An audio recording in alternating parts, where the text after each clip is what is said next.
Good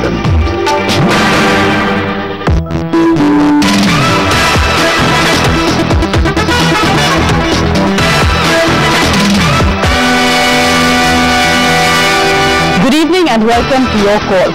On the show tonight, businessman politician Naveen Jindal. He's been in the eye of a storm over Colgate, but here tonight to answer all questions. Naveen Jindal, thanks for coming in. Thank you. I introduced you as a businessman politician because at least these two, businessman and politician, nowadays in India seem to be viewed with suspicion. Are you dismayed by that, or no, not do you at all. think there's a grain of truth in that? People who do not understand this, they are the ones who talk like this, because our parliament consists of people from all walks of life. You could be a farmer and be in the parliament. You could be a teacher, be in the parliament. You could be a lawyer, be in the parliament. You could be an industrialist, be in the parliament. So when people from all walks of life come to the parliament, to the greatest temple of our democracy, that's how it becomes richer. So the people from various walks of life can add to it from their experience. So I think it's a very good thing, and my experience of business, of setting up industries, I think I bring a lot to the table. The core of the issue, however, especially in the recent controversy over Colgate, is about whether politicians influenced or furthered their own business interests in allocation of coal blocks, and that's what the opposition has accused you of. Do you feel that there is, in a sense, a conflict of interest because the Congress MP, did the government favor you? Not at all. I don't think the government has favored me at all, ever. Any governments. All the coal blocks that we have been allocated have been purely on merit. I joined politics only in 2004. So before 2004 also, our various companies have been allocated 4 coal blocks. So your father was in politics? Yeah, my father also came into politics much later, and then when he came into politics, he was hardly doing any business. He was mostly involved in politics because he only joined politics when he was 61 years of age. So that time he was spending more and more time in politics. So whatever we have been allocated, our industries are running for almost 4 decades now. We have an extremely good track record of setting up industries, of making successful projects. So whatever coal blocks have been given, I think if you see our track record of developing them, I think it will be better than anyone else in the country. Let me just go across to what actually started this controversy, because first when a CAG report came out, though some of your blocks have been named, you weren't the target, but then the attack was stepped up by Sushma Swaraj. Let's just hear what she said.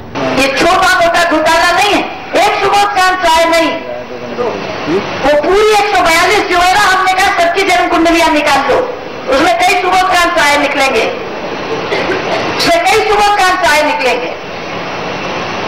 इनके अपने MP नवीन जिंदल सबसे ज्यादा 1/3 coal block उन्हें मिले हैं. But she's made the point that the Jindals and your company have benefited. 1/3 of the current coal blocks allocated is with you. No conflict of interest, nothing to do with you being a Congress MP? Not at all. And I do not agree with this 1/3. If you see the coal blocks that have been given and the amount of coal that has been given, it comes to around 5%. So what she is saying, 1/3, it will come to 1/18 or something. Okay, I think that's not important. The highest block reserved by a private operator. Yeah, but that's not important. You should also see that correspondingly, what is the investments that one has promised? What is the investments one is supposed to make to get use out of those coal blocks? If we do not set up these coal blocks have not been given to just sell coal, right? For every coal block, if it's a large coal block, say there's a coal block that the largest coal block is 1500 million tons, 1.5 billion tons, for converting coal to diesel, coal to petrol. So to make that happen, one has to invest 60,000 crores. So if we do not invest 60,000 crores, that project, we can't do anything with that project. So people forget that the more coal blocks that you have taken is also much more of a responsibility to make them happen. But the big questions on the coal blocks that you got, let's for instance take the Jeetpur coal block mentioned in a CAG report, and in fact first recommended by the IMG to actually deallocate it from you, and then it came to deducting a bank guarantee. So in that sense, there clearly was something which didn't work out there. Okay, Jeetpur, I have been there a couple of times. The amount of work, this is in Jharkhand, there is a special act over there, it's called Santhal Paragana Tenancy Act. Okay, over there you cannot buy any land from the people directly. because most of the land is Adivasi land. You have to go through the government. And this is the first case probably in the country where 100% of the people have given consent that they want the project, they are happy to sell their land. So to get all these consents, to get all the people on board, it is not easy. You know, it is extremely challenging to make any of these projects happen. And why IMG? I would assume that before they had recommended cancellation because they had information which was 1 year old. So it is the own coal controller who went there, who saw, and when they saw what all has happened in that 1 year, because they were referring to 1 year old reports, they realized that this company has done more work than anybody else in that region. So that is why, and I feel that even the bank guarantees that they have, because we do not have any clear-cut communication from them, but from the press reports, I think even that's very unfair, because if they prove that our company has delayed the project by even 1 day, I would say deduct all the bank guarantee. But if it's not our fault, if the fault lies with the different, all the permissions, it takes so much time to get different permissions from the government, from the state government, from the central government, it's not our fault.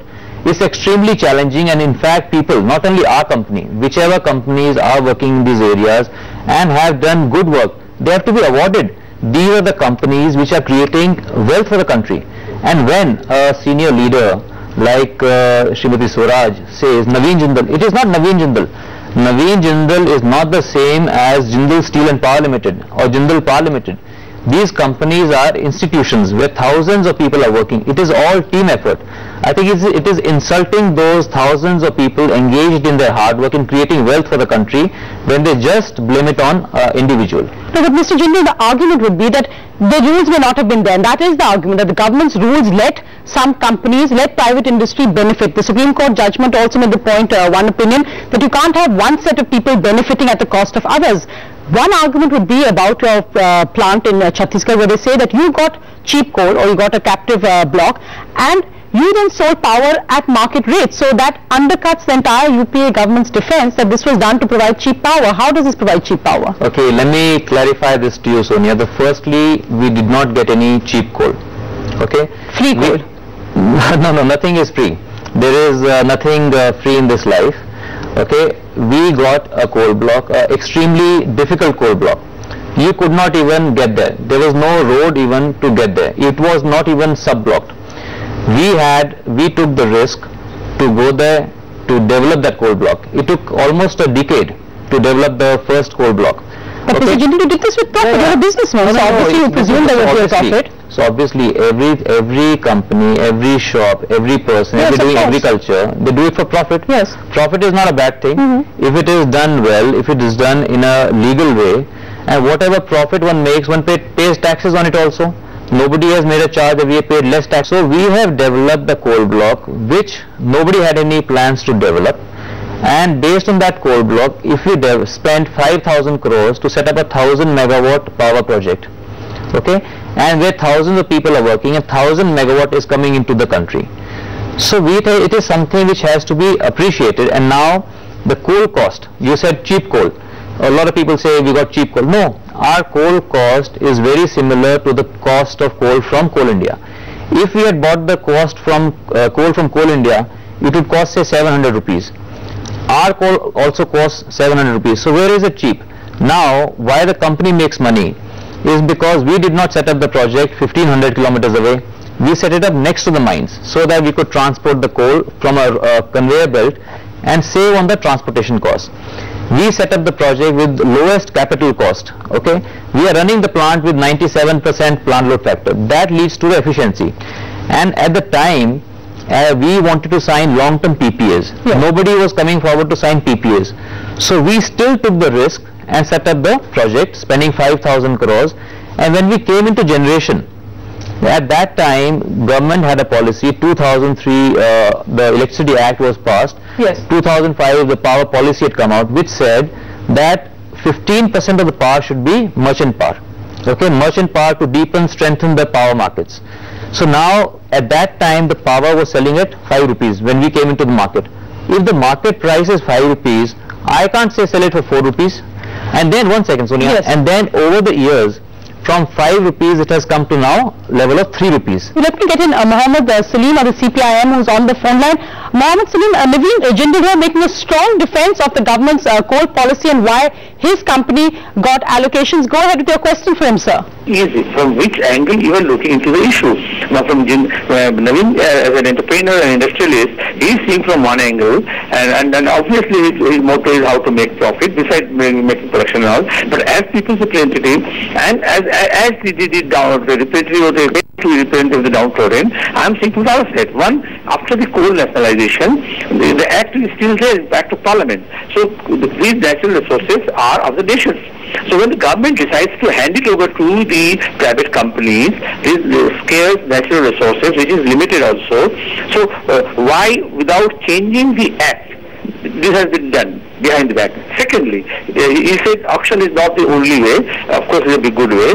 Then you are deciding on the price, saying that if you give this cheaper, then it will pass on to the consumer ultimately, but now saying it will benefit the company but not the people. So whole philosophy of this trickle-down effect, that GDP will grow, production will grow, company will be beneficiary, and then poor people who are waiting down the line, they will get, and they are not getting for the last 20 years. After a decade also they have not got it. So the whole philosophy is wrong in that case. Some people are benefited out of the natural resources and most of the people are sufferers.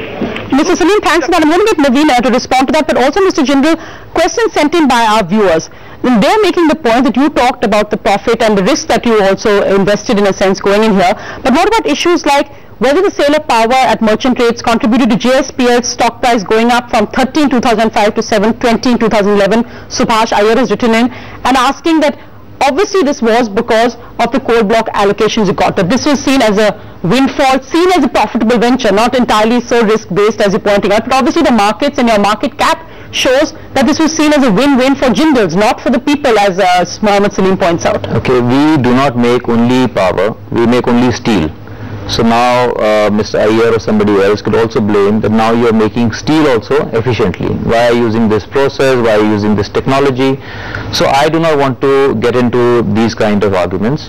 What we have done extremely efficiently, properly, following all the rules of the land and made a successful case. And I've explained to you that power prices when we came into generation in 2007-8, they were at a level of 5 rupees in the merchant market. Now the same prices have come from 5 rupees to 3 rupees level. And if more projects come up, we all know that there are hundreds of power projects in the country which are languishing, which are getting delayed, which do not have coal. So if their problems are solved, if the supply side constraints are removed and the generation increases, automatically power prices would further go down. Overall, if you will see, that you will realize that all these projects which have, all these coal blocks that have been allocated to different companies, it has definitely added to our GDP, definitely added to our prosperity, and definitely added to the development. If you actually go and see where these coal blocks have been developed, how the roads have come up, how the townships have come up, how the schools have come up, how those villages around those mines have developed and benefited from this, I'm sure all these criticism you would not have. Naveen Jindal, but how can you say that when the fact is that so many, in fact 98% I would say of the coal blocks allocated to the private sector haven't begun? Where is the UP argument of, I think it was 2020 or 2012 cheap power for all? Where has that happened? So Sonia, let me tell you, this has been going on since 1993. I believe since 1993 around 20% of them, out of 200, almost 200 coal blocks that have been allocated, around 40 of them have started, and many of them are nearing production. They are going to start very soon. It takes a very long time. It is a very difficult process. That's why I said companies who are engaged in developing these coal blocks, they are doing a very good job. They are doing a great service to the country. So they need encouragement. Shaina NC joins us now from the BJP. Shaina NC, you've heard Mr. Naveen Jindal making a point. We need support, not criticism. And then one interesting aspect, of course, is that now the CBI will also be looking at allocations from the NDA government's time onwards, and in a sense the Jindal company also got allocations under the NDA government. So why was it that he was all right then and suddenly politically volatile only because he's in the Congress now? Go ahead, Shaina. Sonia, I think the two crucial questions here. There's no denying that yes, development is a must and if it generates livelihood, jobs, etc., great. But as Mr. Jindal said, that profit is not a bad word. Well, when he said that is the loss for the nation correct in his opinion? Random allocations that have been given to random people when there was an option to having a tender process or an election process. Do you think this is bad policy of the government? And second, I want to ask, as a youth leader, is it actually profitable for him to be a politician? Or is it to the country which is his priority? Go ahead, Naveen Jindal. Okay. Hi, Shaina. Good to hear from you. Okay, firstly, the last question first. Is it profitable for me to be in politics? No, I don't think so. I don't think it's profitable for me to be in politics. I'm in politics because I want to, and I think I'm in politics at the cost of business. And I do this because I want to... balance sheet doesn't show that. Okay, well, I'm sure if I was not doing this, maybe I would be doing even better because I'd be able to give a lot more attention to my work. But I want to give the best years of my life in serving the country, and I feel that I can do a lot through being in politics, being in parliament. Okay, now second question that she asked was regarding what was it, regarding the power price again, right? The loss to the nation. Bad policy. Loss to the nation. It is no loss to the nation. If we over these years, over the last 5 years, like I have said, since the coal block has started, if we have contributed 2,500 crore rupees in form of various taxes, how is it lost to the nation? Well, clearly the beneficiary here seems to be Naveen Jindal and his group. And having said that, I don't want to trivialize this debate. I have only posed a question, which is that is it a notional loss for the country or is it a genuine loss for the nation? And the other being that when you are in public life politics, is this sometimes an opportunity that you may have wanted to take, but you need to restrain if you are in a position of power? So in that question, in that light, I ask the question of whether it's profitable to be a politician today. Okay, firstly, I like to answer to Shaina that it is not a notional loss to the country. It has been a genuine gain for the country, for setting up all these projects and for making all these investments. So our constitutional auditor has got it all wrong. He has got it completely wrong. Okay, and I can explain it to you. If you give me time, I'll explain it to you. He's got it completely wrong. And secondly, what is said about there a chief minister writing a letter to the government. You know, so much has been said about the Odisha chief minister writing a letter. So if we were going to invest 50,000 crores in the state of Odisha, where more than 20,000 people are going to get employment, we can't expect the chief minister to write a letter to the government. So what is the big deal? Every chief ministers, they write letters to the government in the interest of their development of their state. So what's wrong with that? And we are writing so much about it. So yes, and I said... So you wrote to the Prime Minister as well for a coal block allocation. Now, isn't that a conflict of interest? No, I wrote as managing director, as chairman of my company to the Prime Minister. So what's wrong with that? And whatever, doesn't matter. And whatever I have written, he has not done anything about it. Did that change any decision? I can ask, if I had not written to him, if I had just spoken to him, that would be okay. Because I put it in writing, giving the facts. Here, what has he said? Okay, for necessary action. And what was the action? They did not think it was okay. They didn't do it. All right. So why should I not be able to say? I should be able to say whatever I want to say to you or to the Prime Minister of the country, and then you, in your judgment, if you feel that okay, it deserves merit, you do it. If you don't want to do it, you don't do it. So why this? But when that actually, because we've seen that the record of the private sector development, for reasons which you've pointed out, but others dispute, that has been abysmal. And in that sense, Coal India still provides over 90% of the coal production. And the argument about why Coal India had to go to Mozambique for blocks when companies like yours got blocks right Coal there. India, has gone to Mozambique, and they have got very large blocks with billions of tons of coal in them. Did they have to go through any auction? Mozambique, our company also has got a very large coal block in Mozambique. The government is very keen that okay, you please come and invest in our state. And when you go to those countries, they welcome you. Welcome to our country. They thank you for making the investment. Does anybody welcome you in India? Does anybody thank you for investments in India? Only thing we are doing is the opposite. Of course, it is like all the time. Nobody says, "Oh wow, Naveen, you did a great job. You developed something. Your company And see, I am nobody. It's all teamwork at our company, where thousands of people have worked hard. You know, you have to go and see how hard they have worked to make these things a reality. Now one should really appreciate that effort, that this has come to a reality. You know, the coal block is working, we are taking out coal, we are paying royalties, we are generating power, we have spent thousands of crores. But not cheap power. It is cheap power, 3 rupees, you're not getting power at 3 rupees in your house. But you're giving it at a market rate, and that, again, let's agree, that is an issue which you will be dogged by your political opponents. But let's go across to, I think you had enough of the politicians, let's go across to some young people from Bangalore who have some questions to ask you. Go ahead. In our studies also, we have studied one fundamental fact in business management. Suppose that if I'm a buyer of a certain commodity, in this case, let's take it power. If I'm a buyer of power, I will be looking for the seller who are going to sell me power at the lowest possible price. But Jindal Power Limited has really defied all these kind of theories, because you have quoted the power at the highest price, and that also you have gained the highest profit in the market. So can you please tell me how JPL has managed to pull it off in such kind of tough competitive world? Sure, Kshitij, I'll be able to tell you very, very happily. Every time, firstly, you got it all wrong. Every time we have sold power, our customers have bought from us because at that point we are the cheapest. Only then do they buy power from us.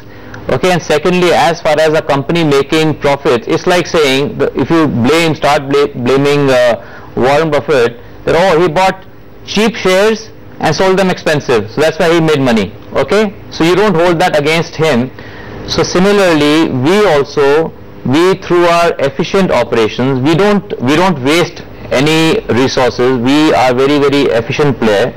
We produce power, like I said, and there are various reasons why the company is making profit. Lanco and NTPC, they were supplying power even at the lower price than Jindal Power Limited. Then how come they are eating flies and you are enjoying the hugest profit in this industry? Why don't you ask them why are they eating flies? You know, I can't speak for them. I have explained. So would you much rather be Jindal Power, or you much rather be those companies that you named? If you were running it, what would you like to be? So as being a management student, we have been listening from our faculties and also listening from the media that you are the highest paid CEO for 2 successive years, sir. So it's pretty amazing and you are doing really good in it. So we just management students want to know, or some suggestions from your side, like what we can do, the basic principles or the key rules we should follow to reach our heights, sir.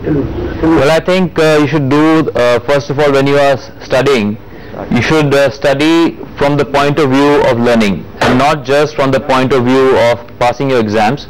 You should work hard, try to actually gain knowledge while you are studying, and then whatever job you do, wherever you work, you put in your best efforts. All we can do is put in our best efforts and leave the result to the God, and hopefully you'll do even better than me. An interesting aspect, he talked about your pay package, 73 crores, highest paid CEO in the country. Why it's interesting? Because your Prime Minister Manmohan Singh just, I think a year or two ago, said that CEOs must be careful on the size of their pay packets. You don't see a conflict there? My pay package is decided by the board of directors. Okay, my pay package is approved, mine and every other director's pay package is approved by our shareholders in the annual general meeting. So if my shareholders and my board gives me some certain commission and something, and the profit of that company is high, why should I say? And then if you see that, I'm sorry to beat my own drum, but a few months back a report had come, Business Today, a report by Business Today, Harvard Business Review and INSEAD, over a period of 15 years from 1995 to 2011. So they rated me as the best CEO in the country for a 15-year period. Okay, and there are many such reports, but the Prime Minister talked of setting an example. Okay, yes. Sonia, I just also want to tell you. Yes. If you see and compare, I am getting 2% of the profits as commission. Okay, 2% as my remuneration package. You are allowed up to 5%. So I'm not even half of what is allowed by the company law board. Okay, and there are many people who are getting 5%. There are many people who are getting even 10%, 11% okay, of their net profits. So nobody goes deep into the comparison, and they just find a figure and then just pounce on that. So everything is relative. You have to see what percentage I am getting of my profits, what is somebody else getting of their profits. So you'll find mine is amongst one of the lowest. Let's just go across, we went to Bangalore, let's just go across to Chandigarh, the capital of Haryana also, of course, where you're a politician from. Let's go across to Chandigarh and hear the questions from there. Hi, I'm Ritika Abbott from Chandigarh, and I want to ask that we are in a country, we boast about our progress in IT sector. मुझे ये पूछना है कि जिस country में हम IT की इतनी प्रोग्रेस हो रही है, वहाँ विमेन को हम बहुत बुरी तरह ट्रीट कर रहे हैं. I want to ask you that if your daughter wears skirts, jeans or western clothes, any of the western clothes, so will you object? Since you are in support of Khap Panchayat. Naveen Jindal, that was a big controversy when you supported Khap Panchayat. You wrote that letter for supporting Hindu tradition, and then you see Khaps who say don't wear jeans to young girls. Go ahead. What would you tell Ritika? Okay, I would tell Ritika that I have a 14-year-old daughter who wears skirts, who wears shorts and looks very pretty wearing all those, and I'm a very proud father, and so does my wife here. My wife also wears skirts and shorts and whatever. So she also looks very pretty, and I'm very proud of that. And I have never supported, Khap Panchayat, nothing, no organization does everything bad or good. I supported only the good deeds done by Khap Panchayats in the past. I have never supported any of the wrongdoings of any of the Khap Panchayat. Khap Panchayat has no business to tell anybody as to what they should wear or what they should do. I have never supported that. But just it's unfortunate that media, I must blame you Sonia, not you but media in general, for sensationalizing something and not putting the facts in the right perspective. So let me clarify that I do not support any wrongdoings of any Khap Panchayat. Naveen Jindal, thank you very much for coming in, taking all the questions and ending with a smile on your face. Thanks so much for joining us.